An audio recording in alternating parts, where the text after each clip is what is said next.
Alors, présentez-vous.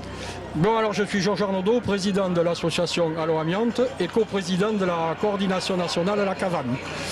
Ouais, vous êtes là aujourd'hui pour... Alors nous sommes là aujourd'hui parce qu'il y a une audience de 48 cheminots.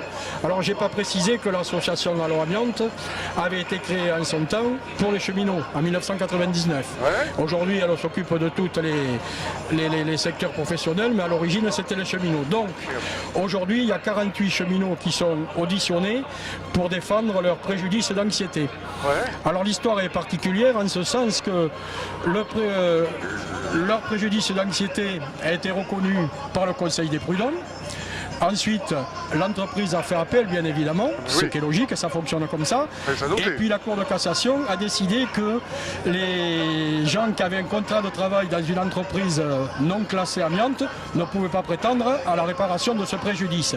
Et or, il se trouve que la SNCF, comme d'autres EDF et d'autres entreprises, eh bien, n'ont pas de site classé. Ah oui, donc ça pourrait les débouter de leur demande. Ça pourrait les débouter de leur demande.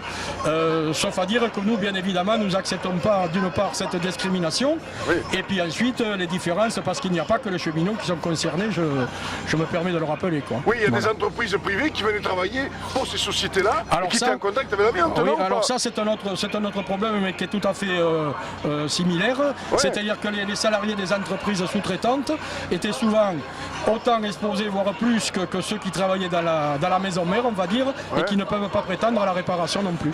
Ah non, ouais, d'accord, malgré qu'ils soient touchés par l'amiante. Ils sont dans les mêmes conditions, comme les autres, ils voient leurs collègues et camarades malades et partir, etc.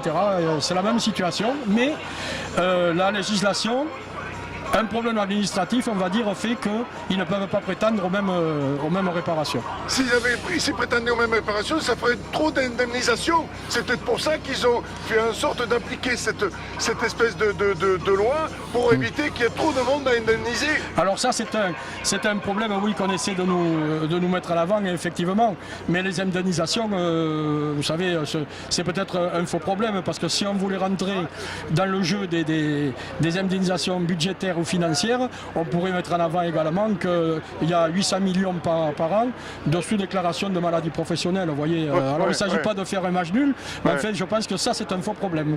Mais est-ce que ces sociétés-là n'avaient pas des assurances pour éviter, s'il y avait ce genre de problème, pour qu'elles puissent indemniser? Est-ce que ça, c'était pas... les compagnies n'avaient pas mis des sécurités derrière? Oui, alors là, c'est encore un autre double problème, si je peux dire. Hein. On va prendre l'exemple d'une entreprise qui a cessé son activité. Lorsque les condamnés pour avoir exposé les gens dans les mêmes conditions que ceux dont on traite aujourd'hui, il y a les assurances, les AGS, qui sont chargés de faire de couvrir la dette, hein, on va parler comme ça.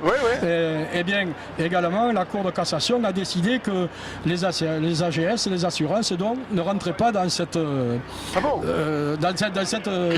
situation. Donc, vous voyez, ça fait pratiquement la double peine. Et ça me permet de dire que ce qui se passe aujourd'hui, c'est qu'il y a des gens qui ont été indemnisés, alors pas les cheminots d'aujourd'hui, mais enfin, je vous dis, il n'y a pas que les cheminots. Il y a des gens qui ont été indemnisés, et puis par ce jeu de justice, de non prise en compte par les AGS, on les invite à rembourser les faibles indemnisations qu'ils ont reçues. C'est un scandale. C'est un scandale, c'est presque indécent, j'ai envie de dire. Le terme indécent convient bien. D'accord. Donc, vous êtes ici, s'ils n'obtiennent pas satisfaction, quelle va être votre manœuvre de combat? Alors d'abord, ce qu'il faut souligner assez important, c'est que c'est un rassemblement régional. C'est-à-dire que toutes les associations de défense du Sud-Ouest, la CGT bien évidemment qui est avec nous, se sont rassemblées pour voir ce qui va se passer. Donc ça veut dire que derrière, on ne va pas baisser les bras certainement, et on va trouver une piste pour essayer de continuer de manière que ça ne se renouvelle pas, et essentiellement pour éviter cette discrimination surtout. Parce qu'on considère que ça ne peut pas être l'administration ou la loi qui régit les risques et l'anxiété des gens, et en particulier les maladies après. Parce que vous savez, malheureusement, dans ceux qui sont dans le tribunal aujourd'hui, ils sont en préjudice d'anxiété, mais dans quelques années, on est quasiment certain qu'il y en aura la moitié qui seront des victimes de l'amiante. Ça, c'est officiel. Quelle a été la position de la médecine du travail dans cette affaire? Ah ben la médecine du travail, dans le cas précis, si on en est là, si on est amené à demander des préjudices d'exposition ou même dans le cadre de la réparation, c'est souvent parce qu'il y a eu des déficiences au travail, des déficiences dans la sécurité, j'entends bien, et puis dans la protection des gens. Et bien dans ce cas-là, la médecine du travail, elle n'a pas toujours été à la hauteur. Elle n'a pas été toujours à la hauteur. À la hauteur. Le terme à la hauteur me paraît assez adapté. Oui. Bon, mais c'est gentil, votre nom c'est Georges Arnaudot.